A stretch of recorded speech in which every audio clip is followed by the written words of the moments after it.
Volkswagen group बहुत तेज़ी से आगे बढ़ रहा है। भारतीय बाजार में उनको किसी पहचान की अब ज़रूरत नहीं है, क्योंकि पोलो से लेकर अब तक इंडिया रिकॉग्नाइज कर चुका है फॉक्सवैगन की पोटेंशियल। लेकिन अभी कुछ और जानना भी बाकी है, जिसके लिए मेरे साथ है Ashish Gupta, brand director Volkswagen India. उन्हीं से पूछते हैं क्या फॉक्सवैगन की आगे की प्लानिंग है। थैंक यू अमित जी। आशीष जी, मैं एक जानना चाहता हूँ, आप फॉक्सवैगन ब्रांड डायरेक्टर हैं, पूरा डेली रूटीन क्या होता है आपका फॉक्सवैगन के साथ? डेली रूटीन देखिए किसी भी ऑफिस गोअर की तरह ही रूटीन है। सुबह उठ के ऑफिस आना है टाइम पे, go through the daily routine with the team, focus on a few KPIs that we have, in terms of sales numbers, marketing में क्या चल रहा है, कस्टमर से क्या फीडबैक आ रहा है। सो यही रूटीन रहता है नॉर्मली, लाइक एनी ऑफिस गोअर। ऐसा कोई फैंसी रूटीन नहीं है मेरा। फॉक्सवैगन का ऐसा क्या आप ढूंढते हैं कल्चर में जिससे कि इंडियन कंज्यूमर्स के लिए कंपनी सक्सेसफुल हो? ऐसा क्या कल्चर फॉक्सवैगन अडॉप्ट करा? देखिए हमारा जो एक बेसिक प्रिंसिपल है हमारे नाम में ही ना, we are called Volkswagen, the people's car. So ये बड़ा ज़रूरी है कि हम अपने जो ये सेंट्रल फोकस है ये अपने हर ऑपरेशन में रखें। When we are designing cars, when we are selling cars, when we are servicing cars. तो यही कल्चर मैं अपनी टीम के साथ और अपने डीलर्स के साथ इनकलकेट करता हूँ every day, that at the end of the day we are in the people's business. We may be selling cars but it is a business with people. नई कार आप प्लान करते हैं और एक के बाद एक आपने 2 नई कारें अभी हाल में दी भी है इंडियन मार्केट को। ऐसे क्या चीज़ देखते हैं नई कार में जो इंडियंस को ज़्यादा बेटर और ज़्यादा सेफर, ज़्यादा वैल्यू पॉइंट मिले उसमें? देखिए वैल्यू जो है कस्टमर की, सबकी अपनी अपनी अलग वैल्यू होती है कि आप कोई भी प्रोडक्ट खरीदते हैं तो आप अपनी किस एस्पेक्ट पे ज़्यादा वैल्यू रखते हैं। बट जो एक शिफ्ट देखा है मैंने इंडियन मार्केट में, जो अमित जी आपने भी कई बार पॉइंट आउट किया है, कि अगर हम 4-5 साल पहले की बात करें तो कस्टमर देखते थे कि भाई गाड़ी की प्राइस क्या है सबसे पहले, सेकेंडली देखते थे कि फ्यूल एफिशिएंसी क्या है, उसके बाद कुछ और, राइट। बट अगर आज की बात करूं, बड़ा अच्छा है ये डेवलपमेंट इंडियन टीम में, कस्टमर्स में, कि आज कस्टमर्स की टॉप 3 प्रायोरिटीज़ में सेफ्टी आता है, राइट। आज कस्टमर्स की टॉप 3 प्रायोरिटीज़ में फीचर्स आता है, right. Fuel efficiency and price अभी भी कंसिडरेशन है, बट लेकिन ये जो 2 चीज़ें हैं ये ऊपर कंसिडरेशन सेट में आ गई। तो I think this is a big development in the Indian automotive market. It also is a sign that the customers are maturing in that.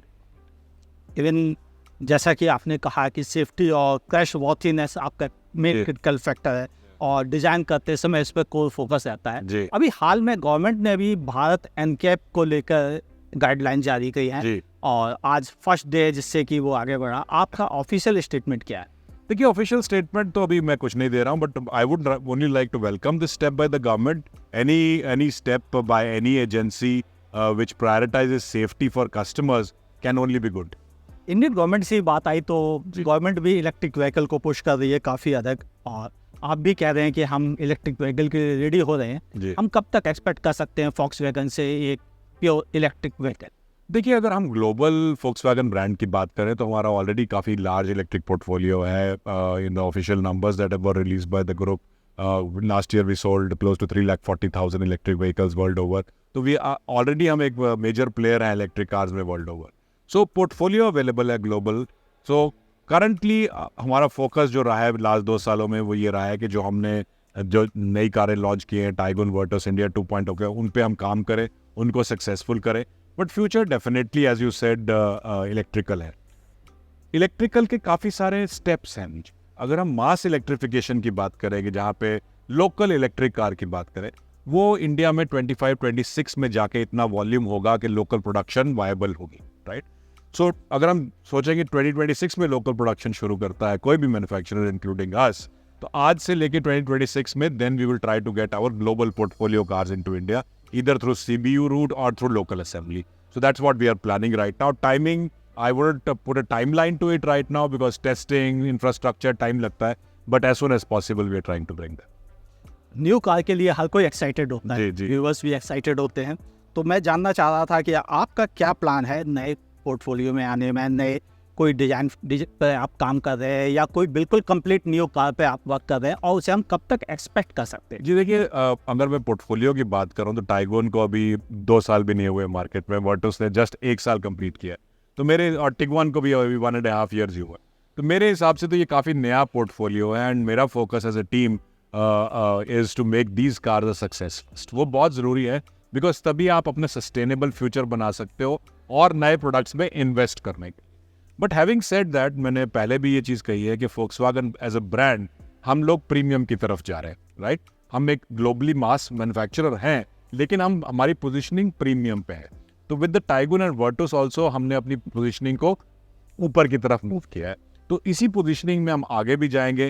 The idea would be to bring more products from our global portfolio. एक और point है जो Indian consumer सबसे ज़्यादा interested रहते हैं, जानना चाहते हैं, और जिस पर इंडियन कंज्यूमर्स का माइंडसेट ये कहता है कि Volkswagen अभी भी सर्विस और मेंटेनेंस में उतनी कॉस्ट इफेक्टिव नहीं है जैसे कि नॉर्मल कुछ कारें हैं। जी, आप इस पर कैसे काम कर रहे हैं?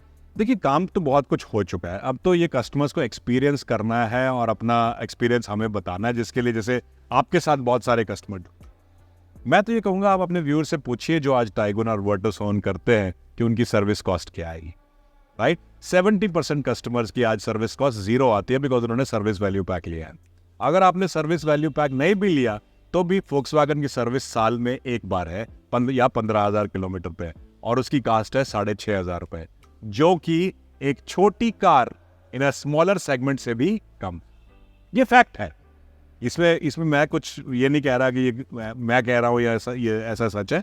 आप जाके एक्सपीरियंस करिए, आप कोटेशन लीजिए डीलर से और देख लीजिए।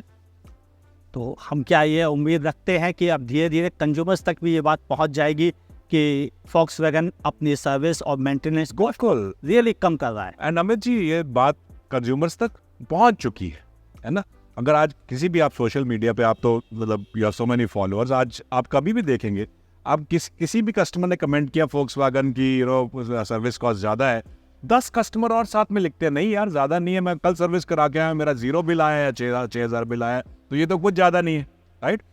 एक और डेटा पॉइंट अगर मैं आपको दूं, मेरी 70% नई गाड़ियां आज सर्विस वैल्यू पैक के साथ बिकती है।